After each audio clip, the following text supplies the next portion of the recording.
Hi, everyone. My name is Rodolfo Corona. I'm a PhD student at UC Berkeley, and I'm really excited to get the opportunity to be moderating this panel, the computer vision panel. We have a great lineup of speakers here that I'll be presenting sequentially as they speak. Sorry, let me silence my notifications. Yeah, so today I'll be co-moderating with Lyuba Orlov, who graduated from UNAM in mathematics and has just started her first week of a PhD program in computer science at Rice University. A couple of notes for making the most of this panel is, as I mentioned a little bit earlier for those just coming in, all of the panelists will be on the screen at once. So if you would like to focus on the screen that is being shared by the current speaker at any given moment, please double click on the screen that they're sharing, and Hopin should maximize that to fit the entire video. Other than that, we encourage you to please ask questions, which you may do through the chat on the right-hand side of your screen. Basically under chat, you should see an event and a session tab. If you click the session tab, that'll give you the chat option for this particular panel. And Lyuba will do this throughout. And once we've given all four speakers a chance to talk, we will have 15 minutes of questions where I will read out some of the questions that we've gathered. And with that, I think let's go ahead and get started. It appears that we're still figuring out how to get Cengiz onto the screen. So, so yeah, if Zeynep, you wouldn't mind going first, I'll go ahead and introduce you. Sure. But yeah, it's my honor to introduce Zeynep Akata. Zeynep is a professor of computer science within the Cluster of Excellence Machine Learning at the University of Tübingen. After completing her PhD at the INRIA Rhone Alps with Professor Cordelia Schmidt, she worked as a postdoc researcher at the Max Planck Institute for Informatics with Prof. Bernd Schiele, and at the University of California, Berkeley with Prof. Trevor Darrell. Before moving to Tübingen in 2019, she was an assistant professor at the University of Amsterdam with Prof. Max Welling. She received Lisa Meitner Award, if I'm saying that right, for Excellent Women in Computer Science from the Max Planck Society in 2014, a Young Scientist Honor from the Werner von Siemens Ring Foundation in 2019, and an ERC starting grant from the European Commission. Her research interests include multimodal learning and explainable AI. With that, please go ahead and take it away, Zeynep. Thank you for the introduction, Rudy. Can you see my screen? I can't see what you see. Yes. Okay. We can see your screen, and I would encourage audience members to just double click on it to see the slides fully. Okay. Thanks, Zeynep. Sure, thank you. Okay, so I'm going to start with a hypothetical scenario, which is the global goal of my research, actually. We would like to build a dialogue-oriented and explainable machine learning platform. So let's assume that you are sitting in a self-driving car, and the car is moving forward in an empty street, and you decide to go to sleep. And then the next time when you wake up, the car has stopped. So you would wonder as a user, what happened? And that we would like the car to be able to say, I was driving down an empty road. I decided to slow down as a ball appeared on the right. I saw a child running towards the ball, so I decided to stop. And maybe even go back to what happened and show the user what happened, like it is shown in this figure. Language has lots of complexities, so it's very, very difficult to build paragraphs like this or coherent sentences that follow each other still. But the vision and language literature has come so far that we are able to maybe do a couple of these sentences, generate this kind of sentences already. But there are more complicated questions like what would have happened if you did not stop? And the model, we would like the model to be able to say if there had been an impact, the child would have gotten hurt. And this sentence alone requires the model to be able to imagine alternative scenarios and maybe have a sense of empathy even, because if the stationary object is a child, then they wouldn't be broken, but they would be hurt. And also to be able to handle uncertainties is required for a system like this. So we have quite a long way to go still, but the developments in deep learning has given us some hope in the last years in the literature. So our models are able to classify different types of hurricanes, for example, looking at a video or looking at an image of an eyeball, a retina. It is able to determine whether it shows a diabetic retinopathy. But of course, we are still limited by their black box nature because their decision process is not known, and these deep learning models are usually may not be regarded as user-friendly. So we would like to build a system that is able to form conversations with the user like this. Instead of just classifying the hurricane, we would like it to predict where it is going to be in a certain amount of hours. Or instead of just saying this might be diabetic retinopathy, we would like the model to be able to point to which regions it looked at and justify their decision. So this requires maybe combining machine learning, computer vision, and NLP among maybe other fields too. But from my perspective, we have three challenges to solve.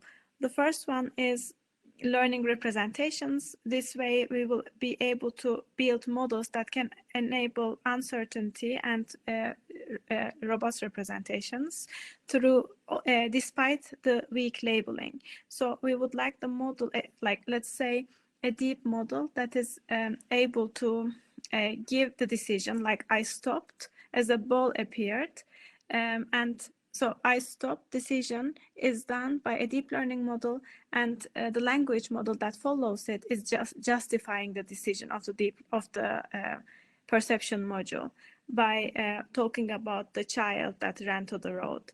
And then we might consider taking this sentence and dividing into multiple components, like through different modules, and then the visual recognition part will do the object detection through an attention mechanism and say that this sentence is suitable for this input with this kind of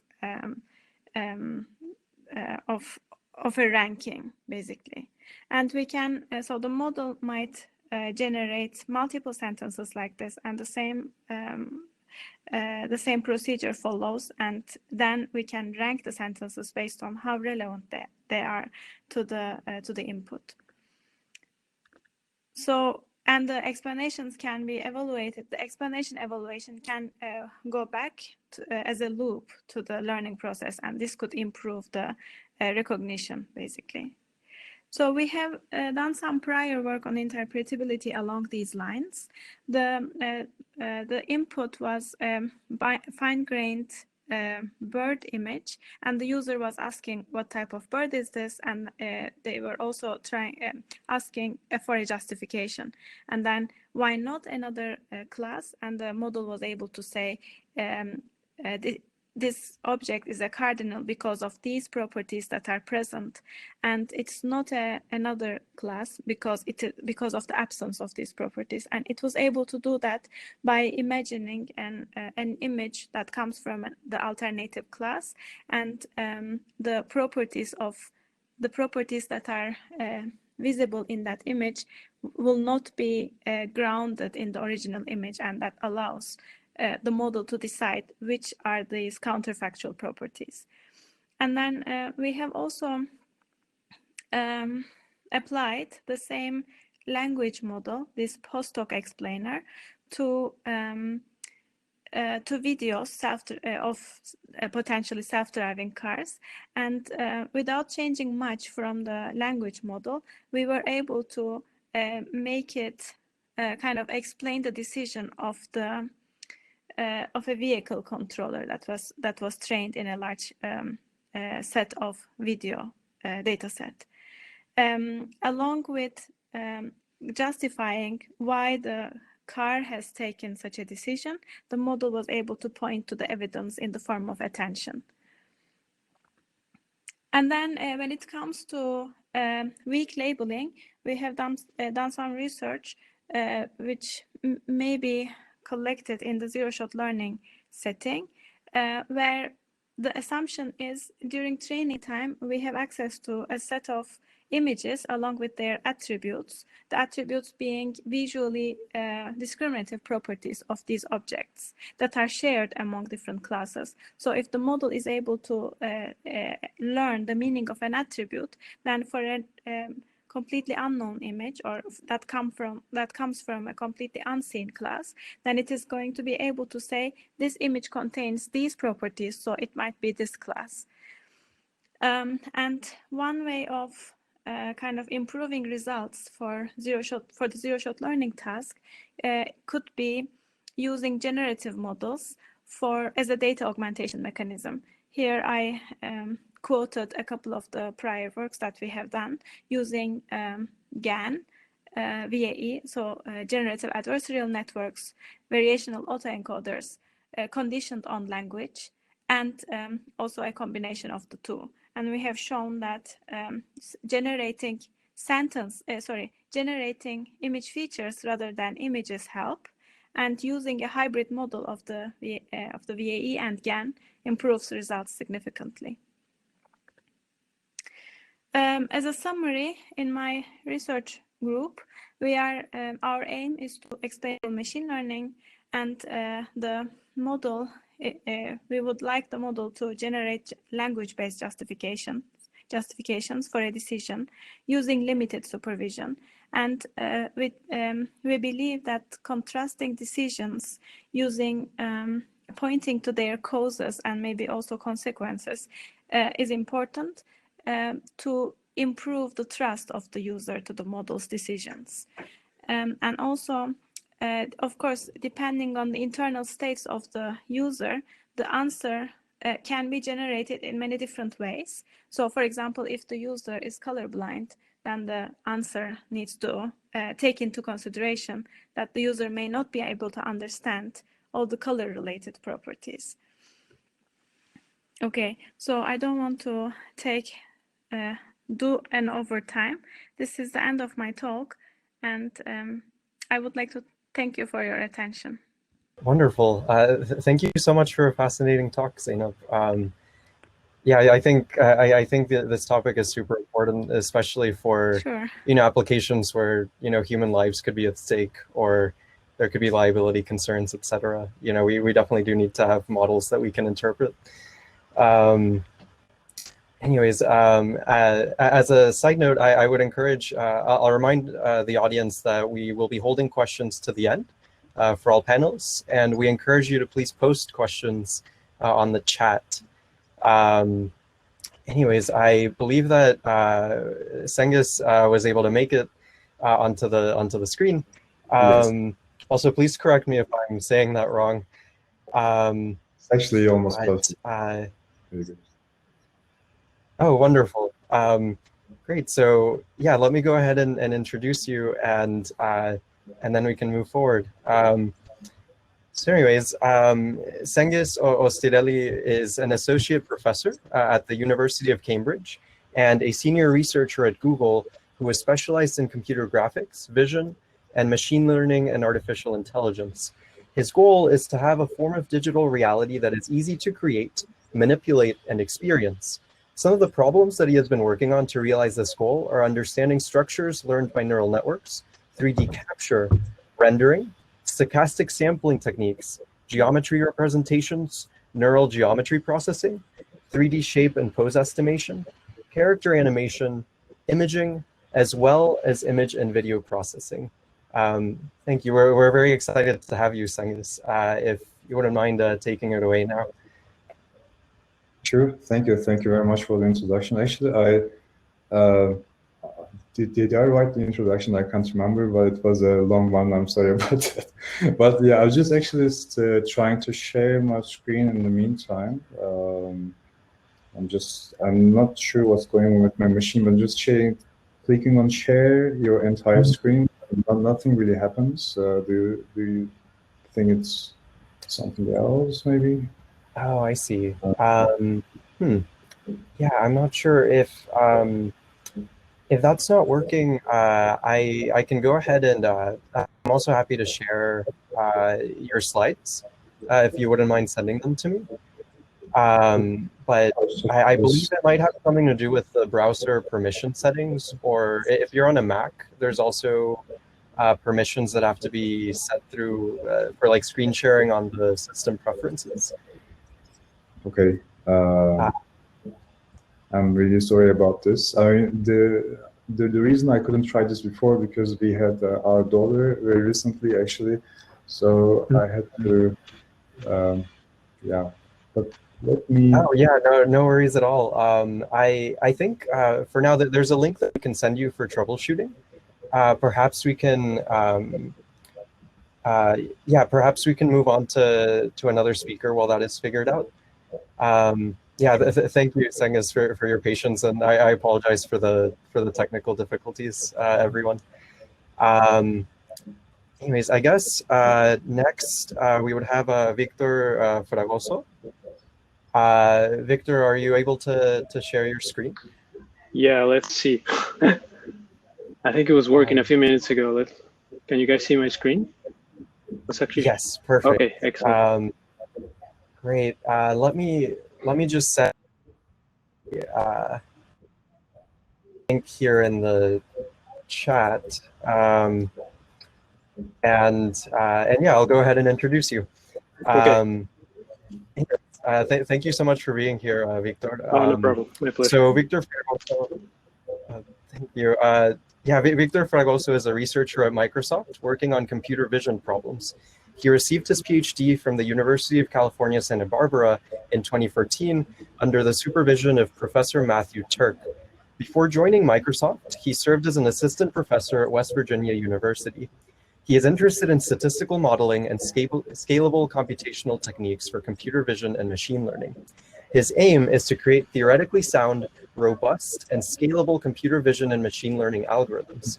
He is also interested in designing self-assessment mechanisms that can reason about the correctness of a decision outcome given noisy input, and computing non-uniform sampling strategies for speeding up sample and consensus model estimations, among others. He has created algorithms that use the statistical theory of extreme values to improve decision-making processes in several computer vision and machine learning applications. Thank you very much, Victor. If you wouldn't mind taking it away now. All right, thank you for the introduction. Okay, so today I'm just going to present you Hyperstar, which is a recent work that we presented at CVPR 2020.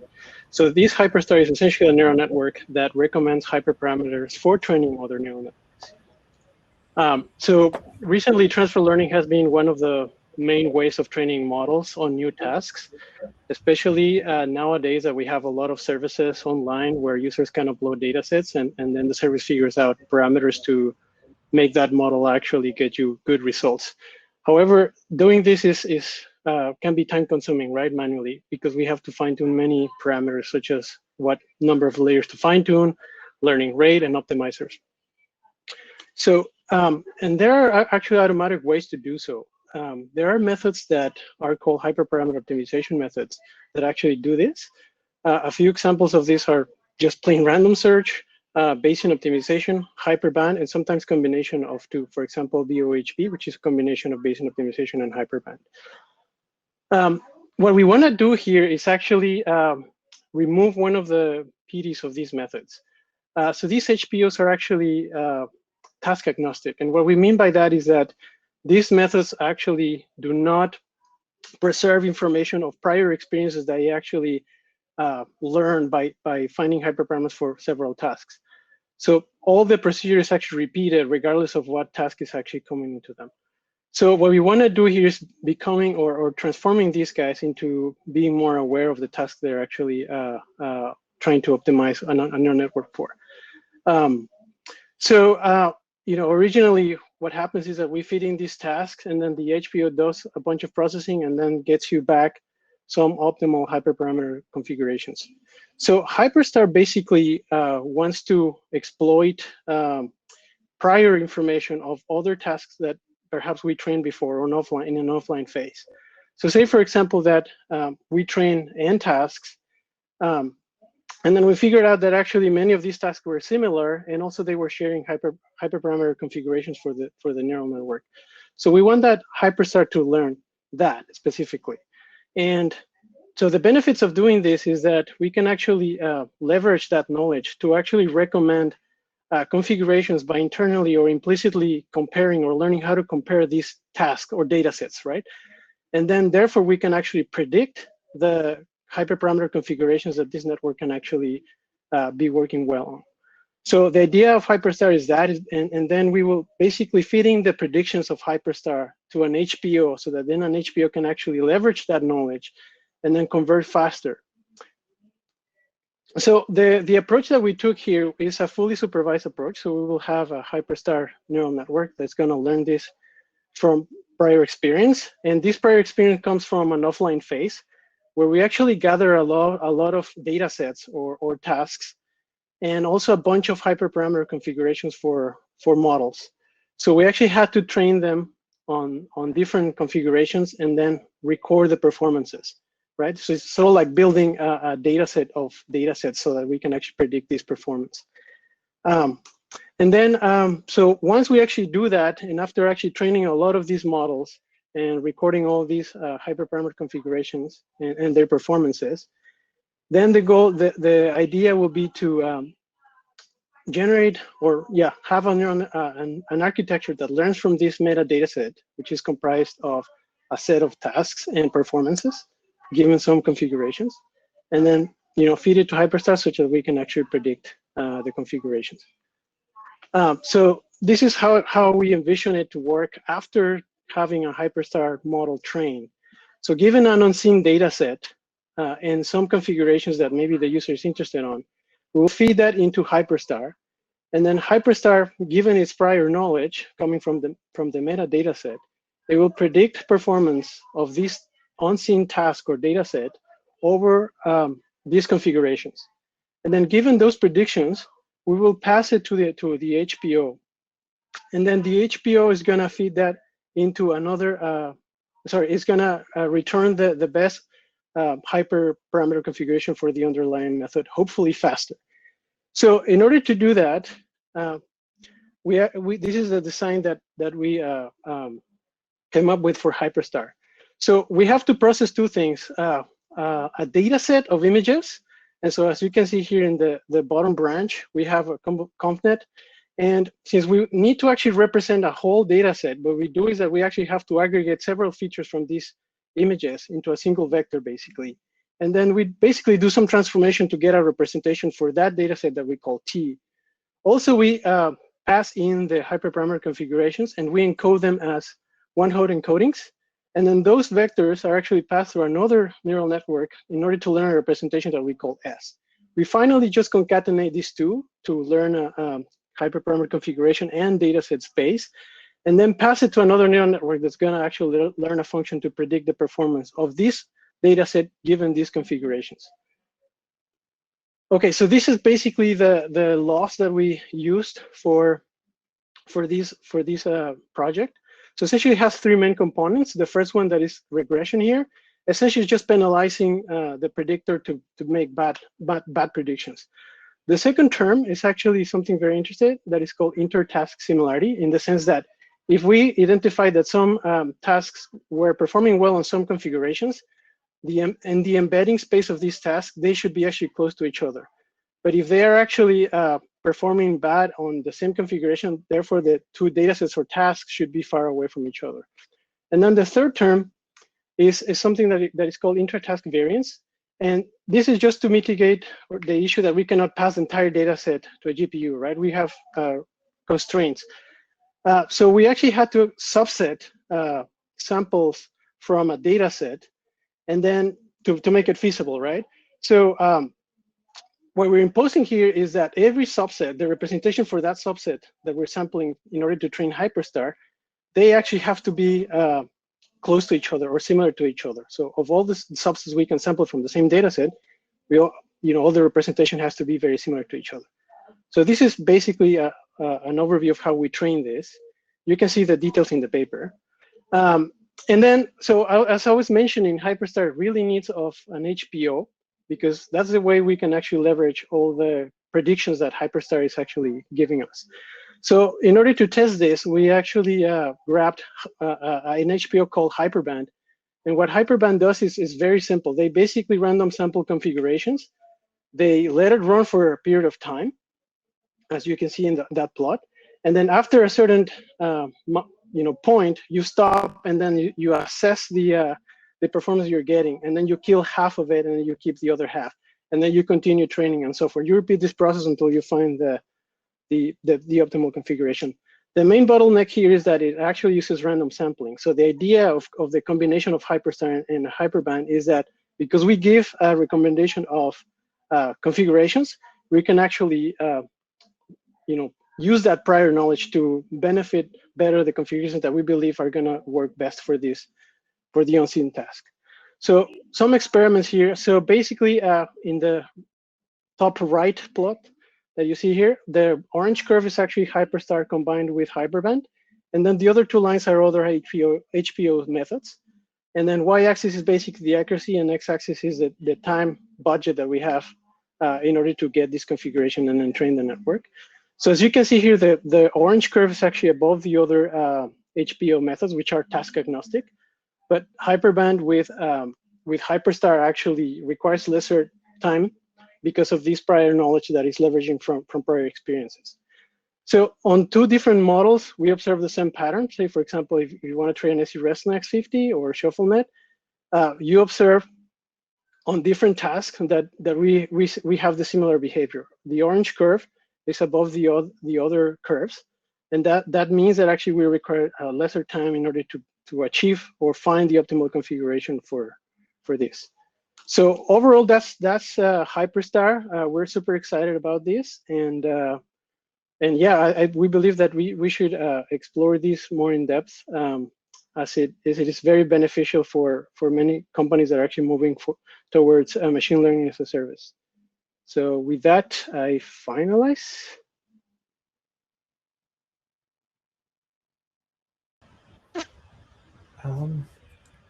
Wonderful.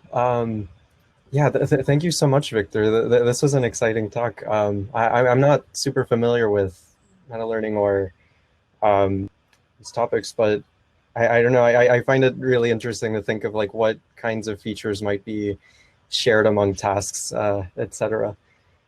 Yeah. Anyways, thank you so much again. I guess we will go ahead and move on to our next speaker. As I understand it, Cengiz, you are now able to screen share. Yes, I just tried it. It seems to work. It was actually correct, like a permission problem. I'm really sorry about that. You can see my screen now, right? Yes, we can. Thank you so much. And no, I apologize for the technical difficulties. Yeah, I guess these online conferences are an interesting experiment. Online lectures and conferences. I'm sorry about that.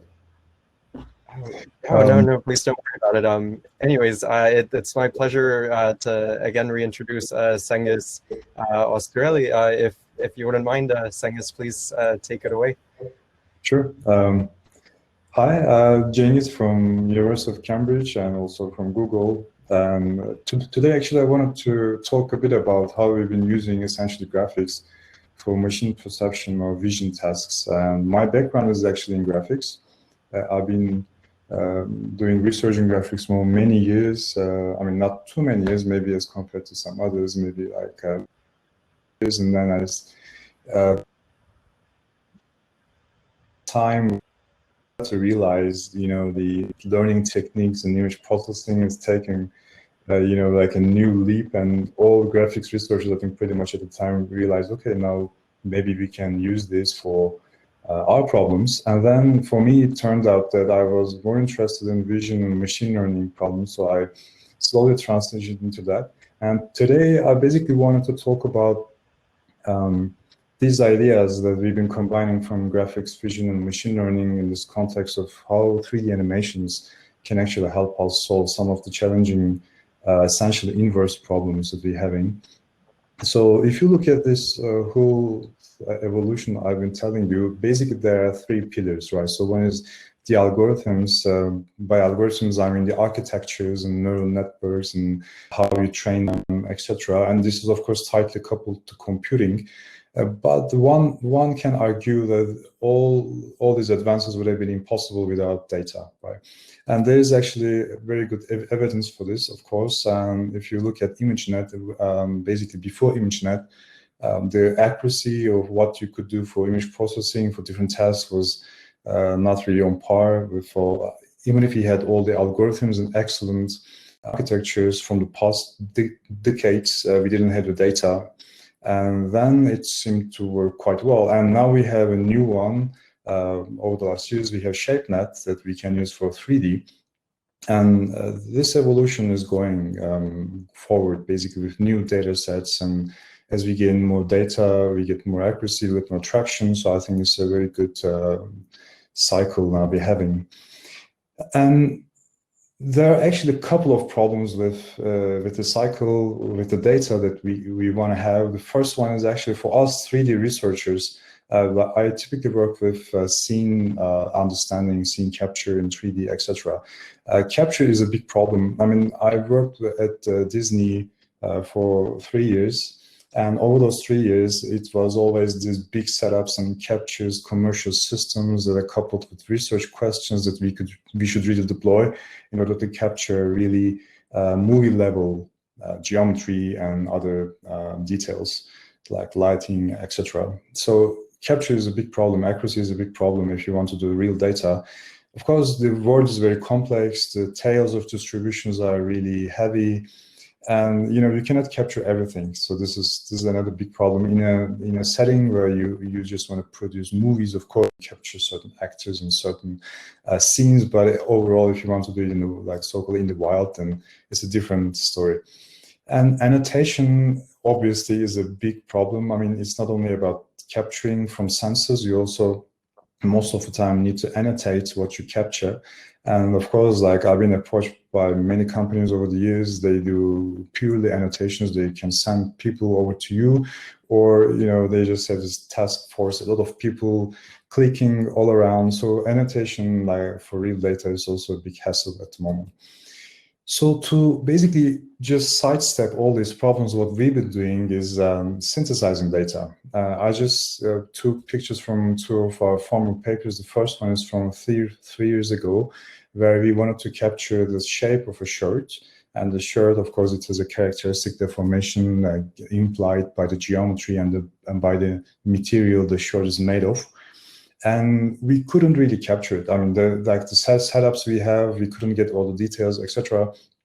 And what we did is just simulate this. Basically, we have a human in different poses, and we have a simulator for the shirt. And basically, then we can render it almost photorealistically.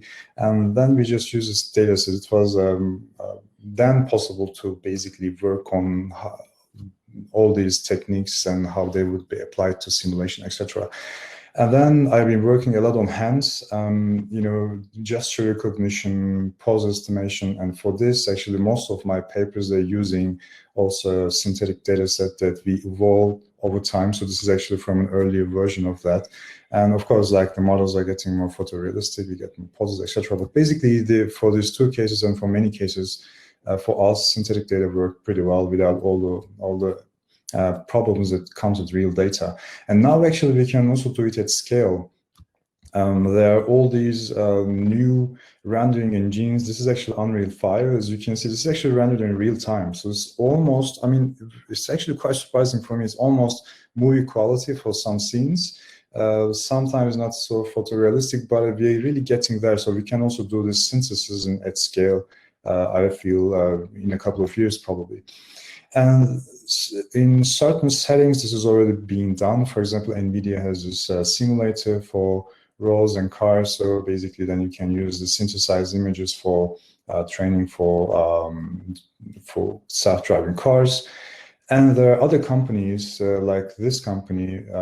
Basically, you can just go to them and explain the problem, and they will actually render virtual scenes for you with all the fine level annotations and everything that you want to have. So it's actually quite exciting. Of course, this is not the same as having thousands and thousands of people working on a movie, but I think in terms of the resources, the human resources that are going to generating data, we're also going there. And there, I see there are three distinct problems still we're having despite all this progress. The first one is obviously there's still a reality gap. So basically what we can synthesize and what we get in reality, they're still not the same. I mean, there are all these domain transformations and etc. But I mean, you can use some other algorithms to perform some CG to real, essentially. Some CG to real, but it's actually still, I feel, not there, especially for a lot of complex scenes. I mean, if you have a particular object like a hand, it's okay, but if you have really a full-fledged scene with all the intricate details, light, global illumination, etc., so it's a bit of a complex problem. And the second one is the models are actually, like the models that we use at the moment, they're really far away from the models that are being used in industry, like for movie production and in some of the gaming companies. I mean, they have quite complex models. For example, this is very similar to a face rig that we had at Disney for Disney Animation Studios. And you can see already this facial rig is quite complex, right? And this gets more and more complex, and creating these rigs requires a lot of talent. Playing with them requires a lot of talent. So it's really a big difference from what we do at the moment and what the industry has been doing for the last decades for movie production. And the final one is actually rendering itself is quite costly. As I mentioned, I mean, if you really want to do facts and details, then sometimes it takes a day to render a scene actually for a movie. So this is one big problem, obviously. And the other one is, I think we ignored pretty much until maybe some years ago, the fact that the renders we have, they're just doing forward rendering. But actually, the promise of neural networks is that if you make things differentiable, right, so then we can train for the scene as well, right? We can do inverse rendering. And this is something I've been really interested in over the last years, 2 years in publishing. And in particular, I and my team, we actually been working on TensorFlow graphics from Google. This is a library from Google. That's actually an official library, an API for TensorFlow. And what it does, basically, you have a scene description. You have, the transformations, the camera, the geometry, the lighting, etc. And then the renders, a fully differentiable render. So you can actually do forward and backward rendering. Is, of course, very important for machine perception tasks. I mean, this is something that people, not only my team and many people in the world now, many groups in the world are trying to create pretty much a render from scratch that's differentiable. And I'd say we're still taking a bit of baby steps. I mean, as I said, the models that industry has been using for movie production and renders are much more complex, but we're slowly getting there. I'm really excited about this kind of I mean, sometimes I think of it like recreating the graphics history in a differentiable way. So I'm quite excited about this direction. I'm really happy to hear your ideas on this as well.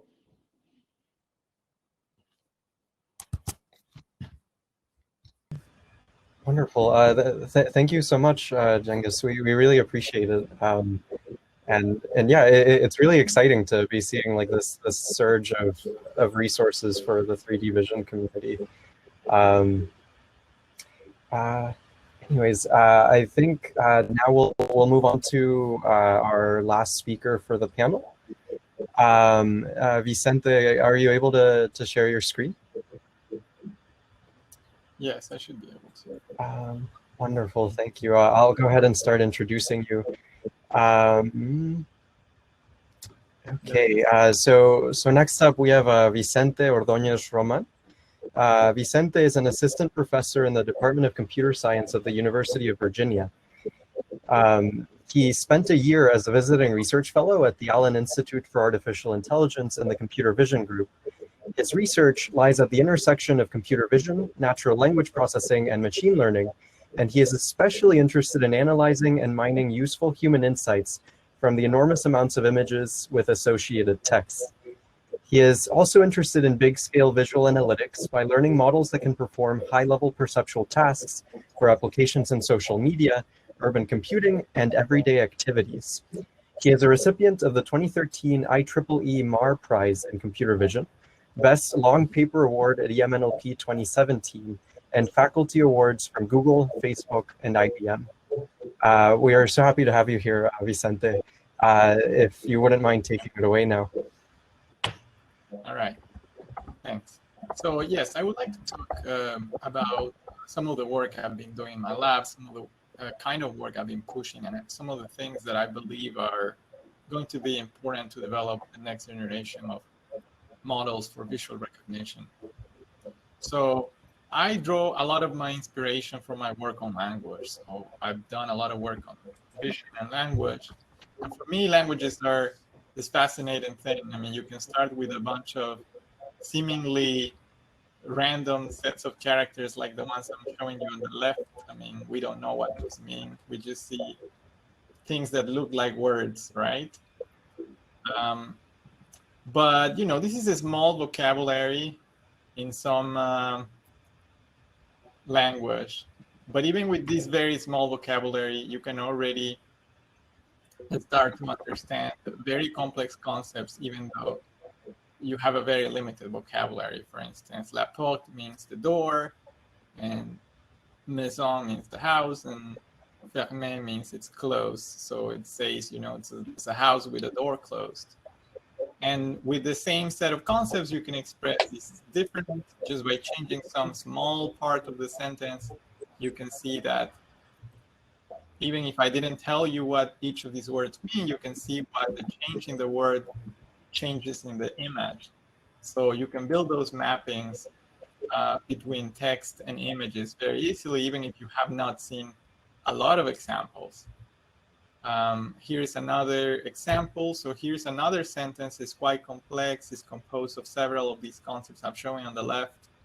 Very similar to the previous sentence, but just a small thing changes. So suddenly now you have again something rouge, which in this case means red. House is red, the car is red. It has a door, the door is closed. And the sentence doesn't change that much, it just changes one word, and suddenly you can see what that word does to the image. Now you again have a door open on this car, which is red. And again, very small set of concepts, a very wide variety of situations that you can express with this set. And you don't need to see a lot of examples. And, you know, this is an example I really like because, you know, when you have these data sets of cars in computer vision, usually you have very few of the cars with doors open. Like all the cars in these data sets have the door closed. And so if a computer vision system only sees this kind of cars in your data set, then it will not even figure out that cars are supposed to have the doors in two types of states, open or closed. So to me, that's fascinating. And this is what I call compositionality, and it's very, very prevalent in language. But I think in computer vision, we can start to make a headway there. And I think language could be a good way to imbue the computer vision system with that kind of capability. I think compositionality also leads to some interpretability, I argue. I also argue it leads to some fairness and robustness and even some efficiency. Maybe we don't need as many training examples.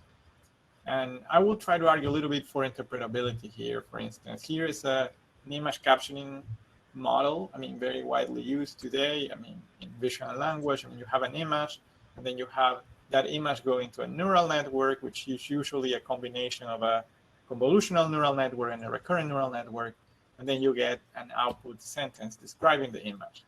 And the sentence, for instance, here might say a dog lying down on concrete floor. Maybe that is a correct sentence. Maybe it could make a mistake. A dog laying down on grass, I mean, it would be mistaken because that doesn't look like grass. But it's really hard to tell where does the model made a mistake here. Was it in the RNN that is generating the text that it made the mistake, or was it in the CNN features? And if it did make the mistake in the CNN features, in what part of the CNN it's making this kind of mistake? So this is why people generally refer to the CNN or neural networks as black boxes, because it's very hard to understand. However, you know, a long time ago, we had a paper, and this is toward the end when I was still a student, we had a system where we explicitly run some object detectors, and then instead of just having a model that was black box, we would look at the object detection outputs and then find images with similar objects that have annotations. And then we would take a piece of a sentence from those images, and we would try to construct a new sentence by stitching phrases from those other sentences. So for instance, maybe in my data set, all the dogs in the data set are only laying on grass. I've never seen in my data set any dog laying on concrete floor. And if that happens, you know, in this kind of model, I mean, we have a hope to maybe get that right, because maybe we don't have a dog laying on concrete floor, but we might have a cat on the data set that is sitting on concrete floor. And so if the model potentially will be able to give you that answer. And also, additionally, you might be able to go back and explain why is the model saying a dog laying down on concrete floor. You can go back and see what images were used to make that prediction and what parts of those sentences were used to assemble that new sentence. So in that sense, you know, this compositionality also leads to some interpretability. The reason why I say fairness as well is because we don't want a model that just because it sees some grass, it already thinks it's a dog. It must be a dog because, you know, dog and grass are occurring all the time in my data. So we don't want models to do that. And if we're dealing with people, I mean, this could lead to even less desirable results. And efficiency, why efficiency? Because again, like label efficiency, maybe we don't need a ton of dogs sitting on all kinds of surfaces for our model to be able to predict those. As long as your model has some compositionality into the design of the model, it should be able to do these things. And we looked at these problems. It's very prevalent. I mean, in activity recognition, and this is a work we had a couple of years back as well, we were trying to recognize when people are carrying something. And we found that carrying backpacks is a very common activity, but you know, carrying tables is not a very common activity. Not a lot of training samples of that. And it looks quite different because tables are much bigger. I mean, the people don't crouch in the same way to carry a table than they do for carrying a backpack. So it's a much heavier object. So, but we have a lot of images of tables. I mean, people eating on a table, you know, people maybe standing next to a table. I mean, so we know what table looks like, and we know what people carrying things looks like. Why can our models generalize to things like people carrying some new kind of object that you haven't seen on your training data? So we designed a model that is a little bit more capable of doing that, at least not for 0 shot, but at least for few shot when you have very few samples. And again, it was this principle of compositionality where we don't just try to make a system end-to-end. I mean, the system could still be end-to-end, by the way, but maybe the design into the system has some explicit knowledge that the representation has to be compositional, that an activity is not defined just by a label, but also by a structure that contains who is the person carrying, what is what is the person carrying, and so on. Text-to-image synthesis, this is another occurrence where we found that compositionality seemed important. I mean, we have seen very impressive results from GANs where you give a piece of text and it's able to generate a flower like this. The flower is white and pink in color with petals that have veins. You get a result like this, you're very gladly surprised it can do this, but then you realize the model was only trained with flowers, so unsurprisingly it's able to generate really good flowers, and a lot of the times it does a very good job. But once you move to more complicated examples, like a cat curled up on a skateboard in a living room, so that is a very strange sentence to begin with. So, and the image is even more strange that gets generated with a GAN. Maybe there are better models now, but this is what we found when we were working on these about like 2 years ago. And this is, we found that in this data set, I mean, there were only 3 examples of cats sitting on skateboards. So the beginning of why that is happening. But also, but we found a lot of dogs on skateboards on this data set, surprisingly. So we were wondering, like, I mean, why the model shouldn't be doing so bad in principle, because there are a lot of cats just not on skateboards. And we found, again, a compositional model that is able to work better for this kind of synthesis of scenes where you have multiple objects, not a single object. And you can see here, for instance, a woman sitting on a horse on a dirt field. It picks up pieces from images, various images, and assembles them together and puts them together into a single picture. And we model this as a sequence-to-sequence learning task. You can read more about that on our paper. And so we're able to get quite reasonable results. So finally, we were able to generate a cat on a skateboard, and it does that well, at least for this example. And additionally, in addition to that, we also did some post-processing. And this is not to mean that GANs cannot work. I think GANs could be a part of this system as well. We didn't use GANs at all for this model, but we could certainly, for instance, feed these as the seeding for a GAN that could maybe generate even better results than the ones I'm showing. So again, compositionality, interpretability, fairness, robustness. Another thing I would like to highlight, if I still have time? If not, I can. But I think the other thing I want to highlight is interaction. So interaction, I mean, how do you build models that improve over time? Like if you query a model, but let's say I'm looking for this image. If you query this image, you might say people are playing with kites on the beach, and then you don't find the image that you want. So you keep entering new, maybe you provide more specific information and more specific information until you get the image that you were really looking for. So we design systems also that value interaction. I think interaction, language, and compositionality are, 3 of the things that I think are essential for building some of these models that will be able to interact with humans in more natural ways. I see there are already some questions coming on the chat. I don't know if I should address them now, but let me see one. There have been some experience with non-congruent input text. For the most part, we didn't try that. For the most part, we tried, text that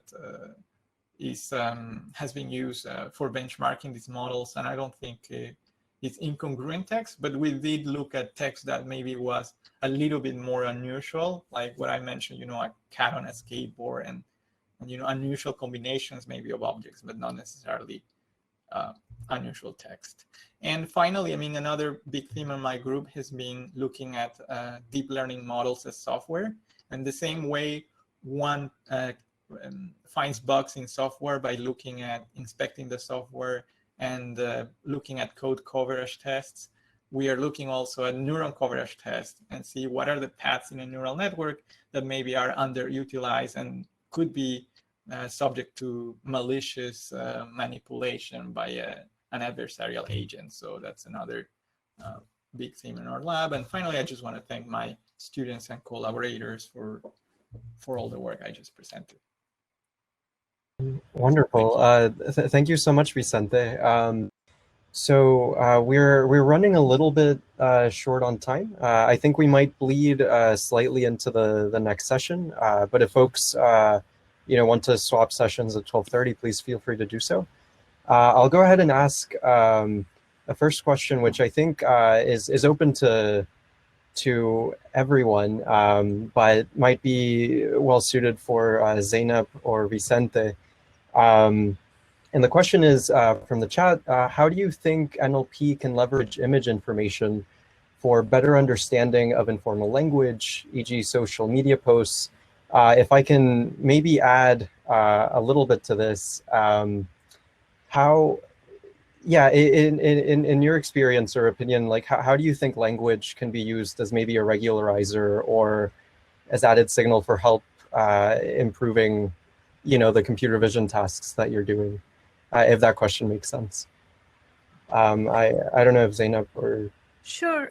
So maybe I can say a little bit about how we use language for zero-shot learning, because in the zero-shot learning task we don't have access to labels and during training. So we have image information, and we have access to, let's say, a sentence that describes this image, or a sentence that describes the object that appears in the image.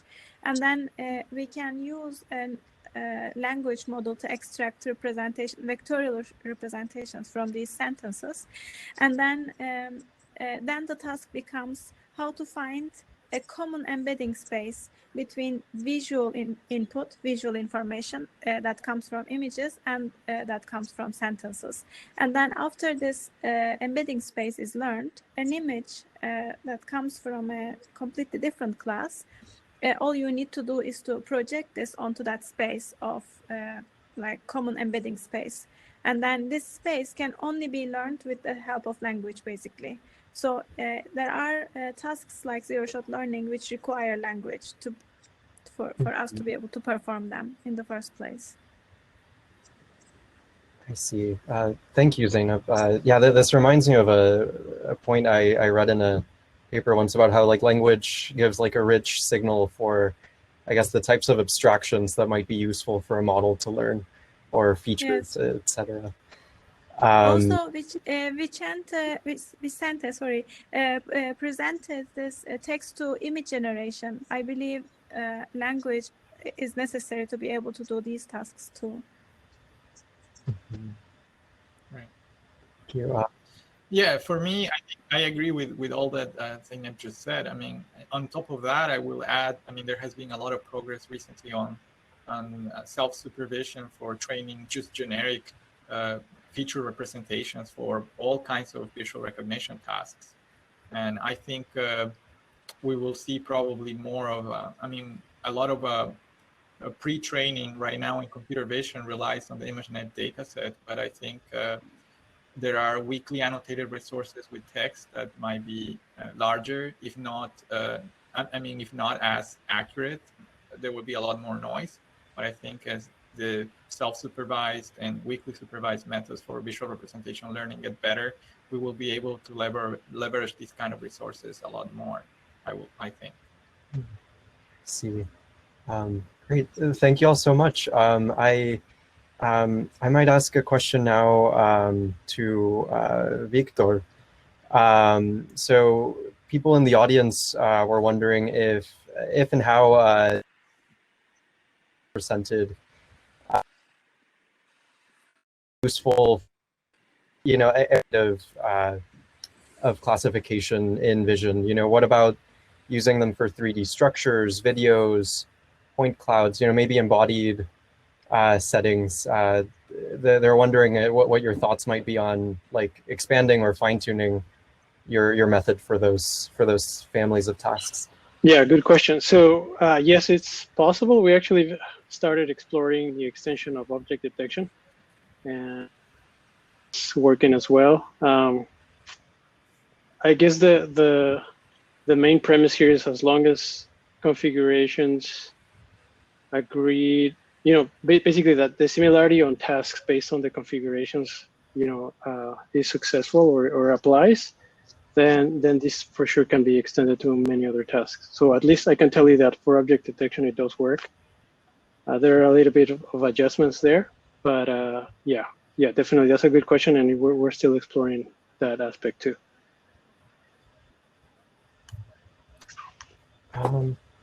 Great.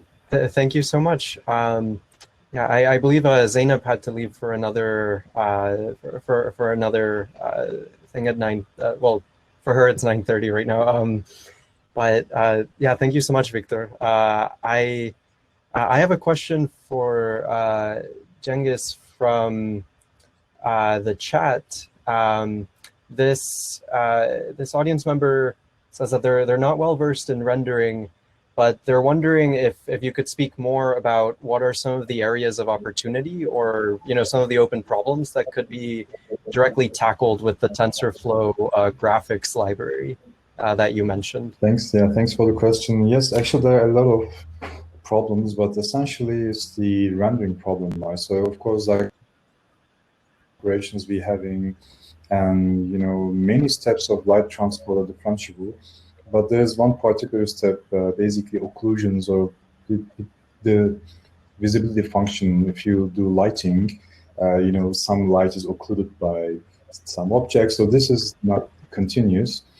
So I think one really like a big challenge is how we approximate that. There are really different techniques of approximating it.